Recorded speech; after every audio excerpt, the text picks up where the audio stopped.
Shipwrecked64, an innocent game that actually hides a macabre ARG, an island, an underworld created, and a founder who mysteriously loses his life. In this video, we will be diving into the mystery of this game, while at the same time completing it. Welcome to Shipwrecked64, the disturbing ARG inside a Nintendo 64 game. And I'm Sir Chris. I explore the internet and I make videos about it. Let's go. Our story begins with an innocent game called Shipwrecked64. When we start, we find ourselves faced with a Nintendo 64 game while receiving the first of the 16 achievements. Big mistake.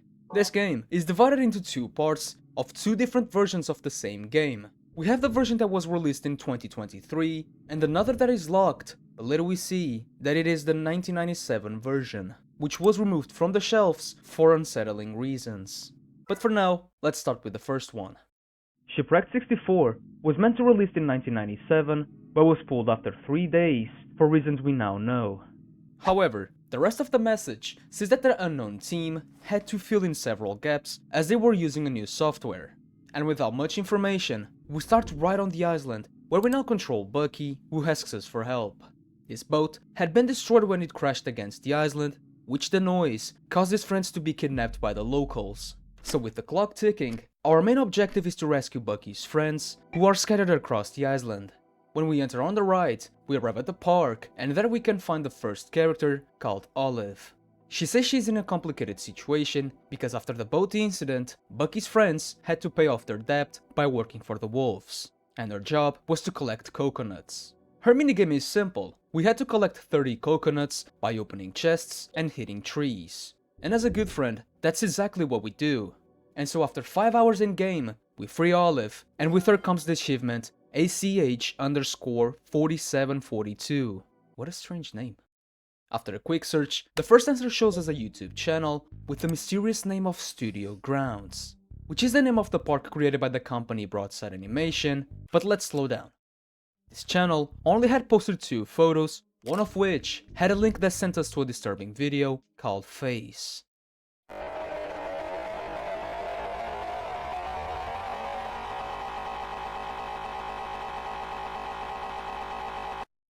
If we connect the dots, looking at the thumbnail image, we can assume that it has something to do with the person wearing the suit, which further on, we see that his name is Brandon, but as we reach the dead end, let's go back to the game.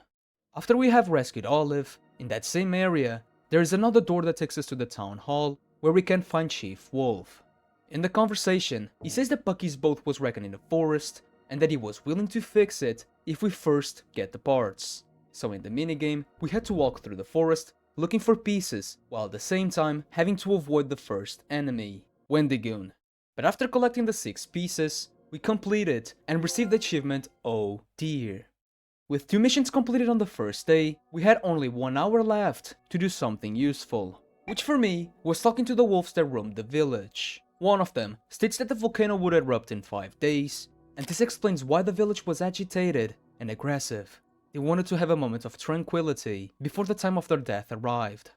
So leaving them alone, we meet Walter Walrus, one of the friends whose boat got stuck due to bad weather. In his minigame, we will have to do parkour through the structures while finding buttons along the way that allows us to advance and unlock doors. But we had to be careful, because if it gets dark, we should not move. In general, these missions are easy, so with all the buttons activated, we entered the boat, free Walter, and thus received the achievement A Damn Good Sailor.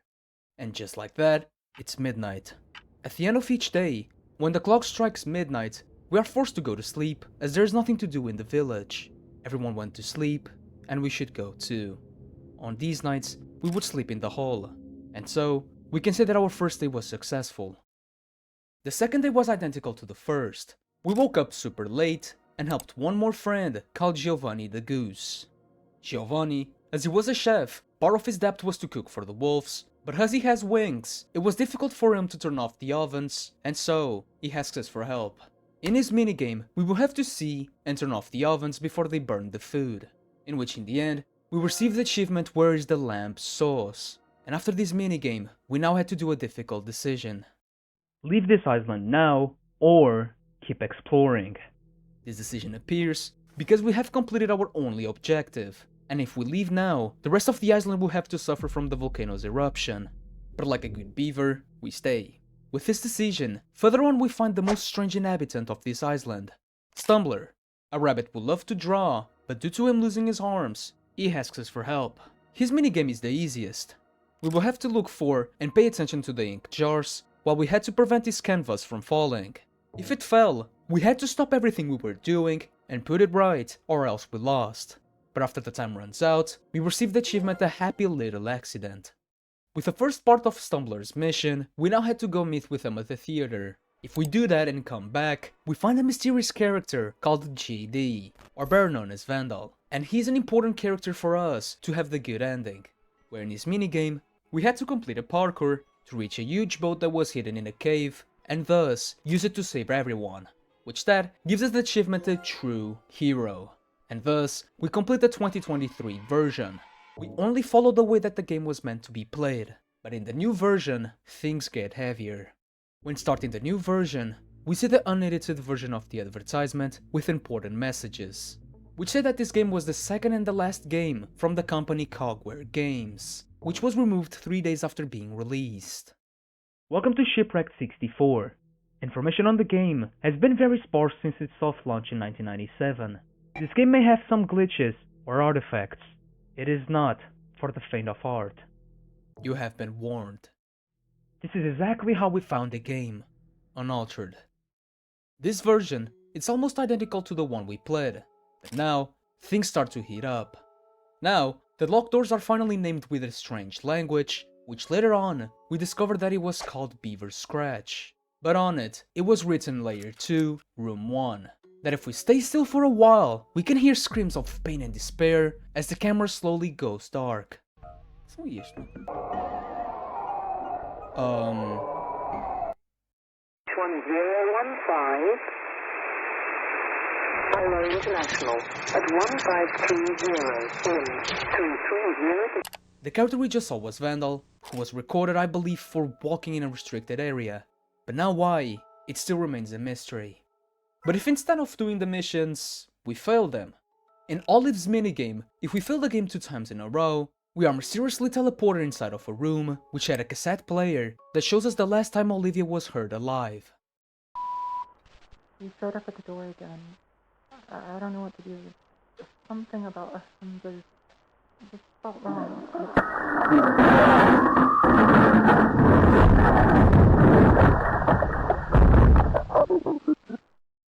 This call shows Olivia scared because Brandon has been tormenting her several times to the point that she can't sleep for a few nights. But after this tragedy, Olive had something to say. Shards of glass were stuck everywhere. A thick trail stretched from the broken window and it led directly into the water. When we fell for the last time, we see Olive floating in the lake while the other Bucky walks into the forest. You may be confused, but this tells the story of Olivia Finch, Olive's voice actor, in which after several nights of being disturbed, Brandon ends up breaking the window and dragging her alive to the lake, where she ends up drowning. Now, the door was unlocked, and when we enter it, we arrive at a new area. I present to you Layer 2. This island is divided into 5 layers, the first one being Nulla Terra, and the second are the pools, the diner, and the dam. If we continue, behind the door, we find the pool along with our first puzzle. The code is ECDC, which in that same room has another tape player, which inside had a song.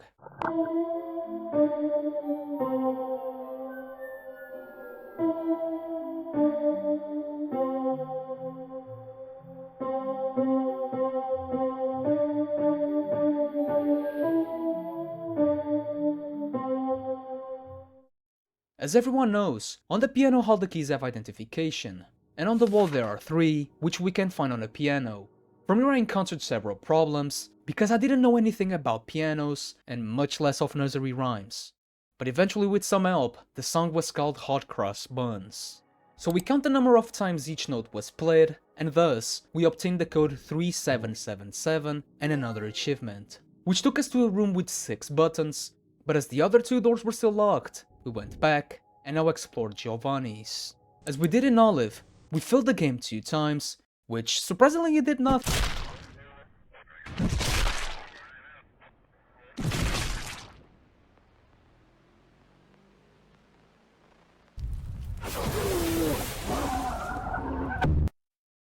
Did it scare you? Well, me too. This new victim was called Gary Wilson, the voice actor in charge of wearing Giovanni's costume and making his voice, in which on January 3rd of 1990, after Gary's shift, he decides to go to the kitchen to eat. But in the meantime, Brenda comes in and, well, you saw it. And I wish this would stop here, because on the third attempt, it shows footage of an employee who arrives in the kitchen after the alarm has gone off and finds Gary's body. With this, we unlocked another door, which shows us several tables along with a Bucky statue. 2 doors ahead, we were now at an art gallery, in which there were specific paintings with colors and numbers, which will accompany us to the very end of this game. So, green is 9, red is 8, and blue is 3, in which we are put to the test through flags, red, blue, blue, green, which is 8339, and by putting the code on the keypad, it gives us the achievement What a Beautiful Painting. And after that, only a red flag appears, that is 8888. And now behind that door, we are presented with the Frontier Street Museum, with some images from the company Broadside Animation, whether old episodes, or a photo of the man who started everything, Rex. Coincidentally, while we see the images, we can hear a documentary in the background that tells us more about his story. Had gone entirely under the radar. Rex was an ambitious person, and he was very determined to become an artist, even though he was somehow limited for being born into a poor family. After trying several times, he finally finds success through the character Bloth that surprised the company, and an opportunity arose that would change his life forever. By not paying attention, Rex signs a contract that causes him to lose the rights to blood, which that causes him to create another more successful character called Bucky, until eventually, in late 80s, Rex dies from unknown reasons. And in the future, Studio Grounds theme park was created by Broadside Animation in honor of him. With this in mind, we activate the only button there is, and thus, we return to the 6 buttons. Well, only one left. But as we wasted a lot of time, unfortunately we obtained and unlocked the achievement Bad Ending. After getting back where we were, and failing Walter's minigame 3 times in a row, the footage shows us the POV of someone on the floor as Bucky approaches him, and thus, we unlock Walter's door. Behind this door, there are several areas that we can explore, one of which had a cassette player, which says the code is RXBC.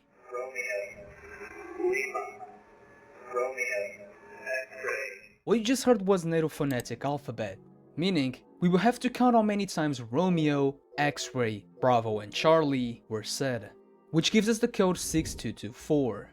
With the code, we would now have to enter a room that had computers and turn on the light, on which one of the screens would show exactly what we had to do, which was to pass an invisible wall, so that later we could enter a code and receive the achievement Stand By. And when we activate the button, 3 mysterious statues appear, one of Stumbler, Wolf, and Vandal, which allows us to enter a secret door that finally takes us to the 6 buttons. Now in this room, we had to activate the buttons that on the screen revealed the code 4923 that allows us to enter the Cogware Games room, where we now see Bucky breaking the 4th wall as we delve deeper into the layers. Sorry Bucky, but not today. With this new room unlocked, he had a computer that when interacted with, opens a web page that tells us more about Cogware Games, which was a company created by 3 friends, Connor Thomas, Elizabeth Baker, and Harry Waters, who, when explaining more about the game, there is a letter that we can click that takes us to a mysterious page with the following message: I don't think I ever met a man as pathetic as you, which below, it contained the image of Nathan, which reveals us the 4th victim. But let's go back to the game. When we enter the restricted room and go downstairs, we end up reaching layer 3. I present to you the darkness, which right away we can see it's not friendly. With that, we are given a candle and another disturbing audio which talks about what we saw at the lake. In front of the cassette player, it was written where we lie, and with that in mind, we enter the only door available, which we end in a forest with a computer in the middle. When we interact with it, it opens up a website created by Stumbler and Wolf, which will be a great help in a few minutes. To save you time, I will only show you the most important pages. On the site, it tells us about our first enemies, the Dwellers, or better known on the lore as Starlings. Abominations that walk through the darkness with the intention of catching us and putting us in a cell. which luckily, Stumbler gives us the code to escape. Starlings are the creatures inside the suits, as we can see in the face video. This was Brendan Lester, Bucky's former voice actor, who according to old information, died of an overdose. The company tried to hide the fact that he had died by making him a kind of zombie, and thus merging with the suit through material found in the caves of Broadside Beach. But previously, they tried to do this with Rex, but they failed. And finally, tells us about the Beaver Scratch language, which is the language of people who live in the Layer 3. The way I developed the ability to decipher this language was easy. With the example that Stumbler gives us, we discover several letters, and from here on, the menu is also encrypted, that is, even more letters. Either that, or we can send an email to Stumbler. With the website covered, let's go back. We still have mysteries to solve. Along with the computer, we have 3 doors, of which we only need to complete 2 of them so that we can move forward. So after 1 hour, we finally do it, and we arrive at the hardest part of this game. I present to you the plaza. From here on, we are no longer safe, because now, the Starlings are here, and each one of them is unique in their own way. Walter is one of the only ones who can occasionally break barrels, and is generally easy to avoid or lose sight of because he's slow. Olive is one of the most persistent and the one that I've had the most problems with, as she can cause an hallucination to appear in one of the borders that comes with a distinct sound.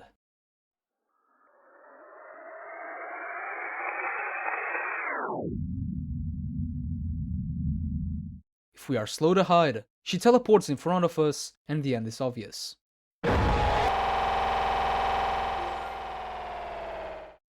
And just to say, she's the only one who jumps. And Giovanni is the scariest mechanic in this game, since if we start an audio tape, he can hear it from afar and will run towards the noise, which luckily wasn't a problem for me. But in the meantime, as soon as we enter, on the left there is a computer that redirects us to a video called the Plaza Map, which I even pointed out, so if you need it, there you go. During this area, we will have to find out where the computers are, and in them, we would have to enter the code 1997, which coincidentally, said by Stumbler, was the year where everything went wrong. Hello, future Stumbler. It's me, past Stumbler. I have the code. Going forward, if you ever need to turn on the workstations, the code is 1997. The year when all went wrong. Alright, that's all. Toodles! You look great today, by the way. But when exploring, there are 2 more enigmas. The first one says that the code is DECD, and another that says that the last 4 notes are nostalgic. Eventually, we discover a computer, which when interacted with, shows us a video about crystals that play the song Mary Had a Little Lamb, and a comment that says that the video starts at 11 seconds. With that in mind, the best thing to do is to explore the areas and point out the majority of computers, because when the challenge begins, we will be under time pressure to find them, enter the code, and escape the dwellers. But before we begin, there are also several papers scattered around the plaza that tells us about Connor's frightening discovery. I was at the offices last night. I have brought a drive with me. It contained our presentation for Broadside. I didn't grab that drive on the way out. When I slid my drive into the slot, nothing I include was there. So many folders, so many names, so many mistakes. Folders dedicated to old cartoons. But not just that, cover-ups too. Every slip of the mask was justified. Their goodwill was rooted in fiction. Controversies on Bulletin were silenced. Any bad blood the company had silently sizzled out. This folder contained documents of these lies, created only to keep their stories straight. People have died at their parks, and you think this is bad now? Get this. A little girl was crushed in the Squirrel Cruise. Head cut between the track and the boat. I saw the pictures. Oh, and it gets worse. Not only have guests died, but employees have too. For studio grounds, they own an entire island. At the very least, there were 3 deaths. 3 deaths and no news coverage why. On that drive, photos of bodies. 4 in total. Oh, and you know what else? There's footage of the murders. I want more than anything to say what I found. Yet, I can't. It'd ruin us. These are our only paying clients in years. F***ing hate this. When we return to the puzzles, we count the notes of the song that gives us the code 5525, which finally unlocks the challenge. Here we go. My problem at the very start was that I didn't open the gate necessary to unlock the 3 computers, which means that I couldn't finish this challenge. But after a good while, I unlocked the gate and thus finished the last few remaining. Full of stress, Bucky asks us for a few seconds before we continue, and that's what we do. Eventually, when we complete all the computers, we will have to find 3 batteries and place them inside of the computer that was on the underground floor, which then allows us to install the files that Connor talked about, and also, we get another achievement: Olivia, Gary, and Nathan. Now everything makes more sense. Inside the folder that we got, there were 3 other folders that shows us exactly what happened. It shows us the recording of Gary who died in the kitchen, along with a photocopy of his autopsy. Nathan's one shows us the entire footage, of which we had only been shown a bit.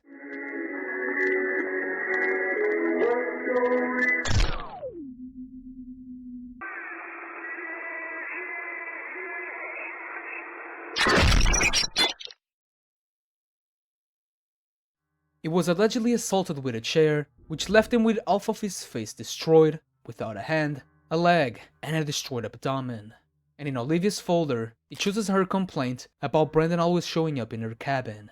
And with the confirmations of the deaths, I can finally show you this.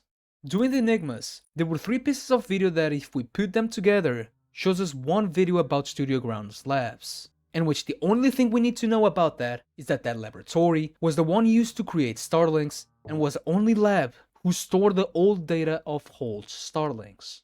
And after leaving the plaza, we find a testing area, or rather, Layer 4, the demo, which had tests and more tests, and after the door, we finally found the elevator, which when we went down, we found some offices that had mysterious codes on the wall, that in the minute we will discover what they are for. But the silence is quickly destroyed by an old friend of Rex.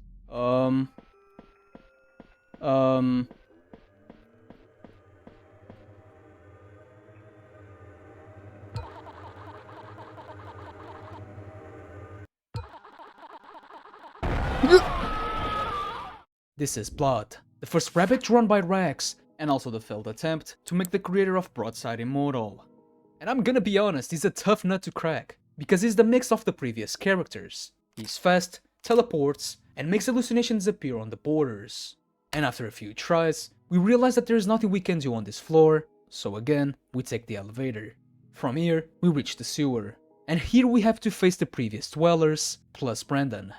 Now it's the perfect time to say that Brandon has never been a problem for me, but he's difficult to deal with. He usually breaks barrels, creates pop-ups while coming after us, and he's way faster than us. But with him aside, we are not alone, as once again, Stumbler helps us with yet another map. The strangest part on this area is that we can only do progress if we get caught.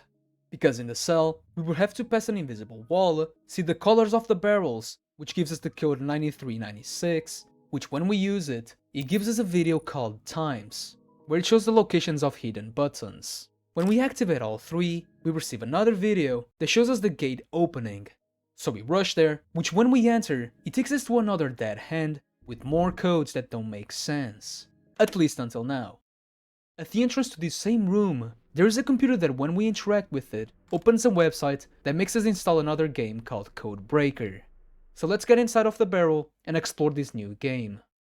When we enter through the only door we have, it takes us to a room with 4 buttons and 2 keypads. The codes that we saw before are useful for this game. The X means the buttons that must be activated, and then we will have to enter the codes that we saw. If we activate the 3rd button and enter the code 1989 and 1214, a video appears that, until now, I cannot explain.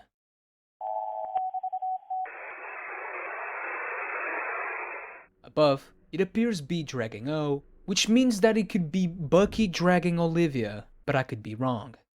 If we activate the first 2 buttons and enter 4123 and 9981, a video appears telling us to count in room 1 how many entrances, computers, tables, and lights exist.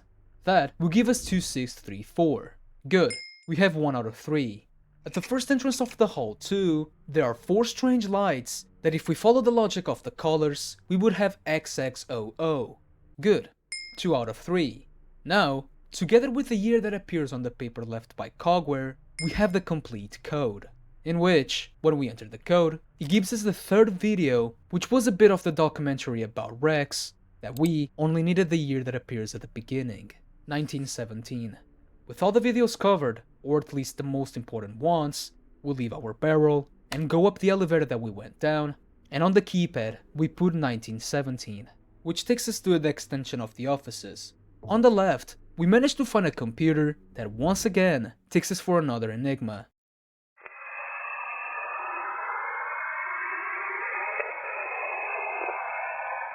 Are you confused? Me too. And this is the enigma that destroyed me, and yet is the most easiest one.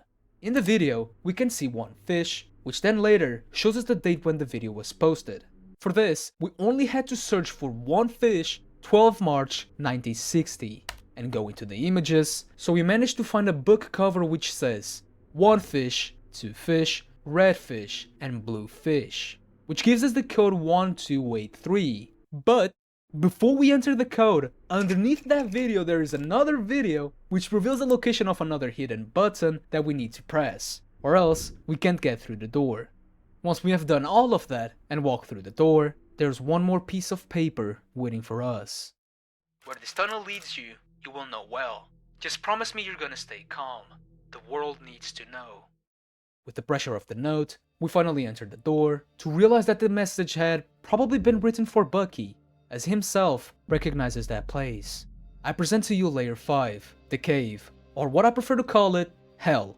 After walking through the fleshy cave, we go through the door and we are taken back to the hold elevator. Strange. Could have sworn this gate was closed. Congratulations on reaching the end of our demo, but we are showing this to you for one reason. Everyone, I'd like to introduce you all to an exciting game set to release in 1997. I now present Shipwrecked64. When we enter the boat, a random video appears that tells us about a monster that we would have to face, the last boss. This is Usk. I didn't tell you so you wouldn't get confused, but in the previous offices, there were some papers that told us the story of a mass that was a mixture of 4 victims. That mass had been kept trapped, no matter how much it cooperated, and asked the staff to let it go.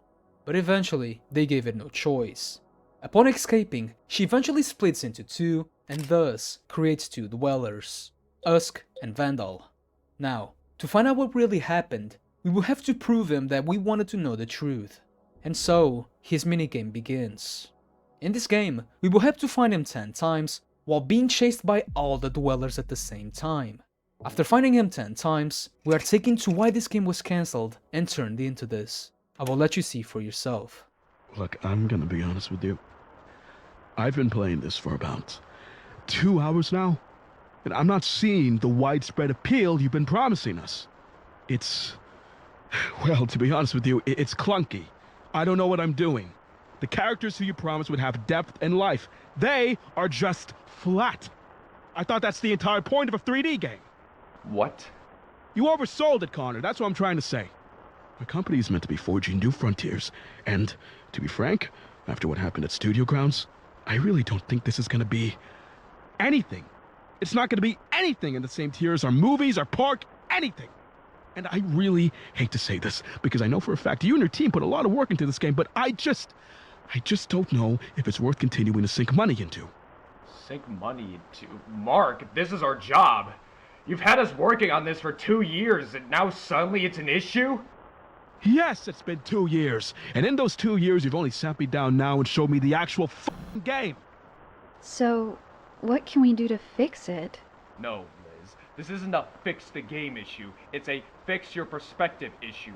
Mark, you are sitting in front of some of the greatest technology of the decade, and you're gonna brush it off? Connor, I'm not brushing anything off. I'm just trying to understand where this... I'm sorry to say, Mark, but it's true. It's not that we've made a bad game. We've all exceeded the industry standard. What we're having a hard time passing is your thick skull and... Connor! Stop. Look, I'm so sorry about him. He's just under a lot of... Is it Harley? Is it not worth it anymore because you're trying to treat her instead? What? Yeah, I said it. What are you bringing her into this for? Because I bet that's what you're gonna do. You can't keep funding our 2 years worth of work. Gotta buy her a fancy casket. Unbelievable. Mark! Look, I'm really sorry. Now, Liz, you're fine, okay? But I want you to know that we are done, professionally. All right? I don't want to work with any of you guys again. Quite frankly, I don't want to see you guys touch our property. Any of that. Am I clear? Yes, Mark. You can go now. No. No. Because first of all, I want our equipment back. You can go now! You can go! Leave! Take a step closer. Lay a hand on me. You lay one hand on me, I'm gonna make sure you stay in jail for a real long time. Huh? Who are they gonna believe? You? You are nothing. I will be taking my leave now. Good luck in your future endeavors. I expect the office to be cleared by next week. Do not contact me again.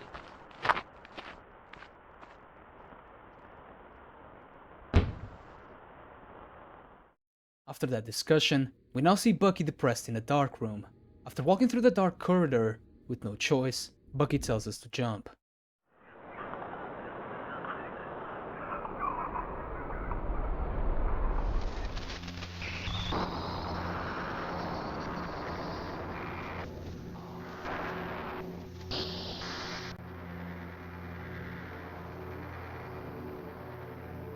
And it all ends with the news of Connor Thomas died after the game was released. As soon as the news knew about the contents within the game, it was removed from the shelves, and with this devastating ending, we received the achievement Rest Well, Connor. Shipwrecked showed a lot to digest in such short time, but I will try to explain it as best as I can. We will say that it all started after Rex's success after creating Bucky, which made him create Broadside Animation, and in the future, Mark Mullins joins Rex as CEO of the company. Years pass, and as Rex gets older, he ends up giving leadership to Mark. Mark opens a vacational theme park island resort called Broadside Beach. On that island, there were specific employees who used the costumes, being Brandon as Bucky, Nathan as Walter, Gary as Giovanni, and Olivia as Olive. On that island, the company discovers a material that turns guests into a type of zombie, and this arouses curiosity, to the point that they carry out various types of experiments, being the only one that is considered successful, the Generation 3. After the death of Brandon through an overdose, the company, in an attempt to prevent it from becoming a public case, they make Brandon one of the first Starlings. Since they first tried it on Rex to make him immortal so they could overthrow Disney, but they failed. What seemed like a good idea quickly becomes the opposite as Brandon ends up killing the other actors. With the incidents on the island, whether involving employees or visitors, they decide to start over again. And so, they close Broadside Beach, and in 1992, they opened the Studio Grounds Park. In 1995, Broadside Animation ended up financing CODEBREAKER Games so that they could develop a game that used the main characters of the park, that game being Shipwrecked64, who was directed by Connor Thomas, Elizabeth Baker, and Harry Waters. That same year, Harley, Mark's wife, is diagnosed with a severe cancer to the point that she has to amputate one of her arms, which is one of the factors behind Mark's downfall.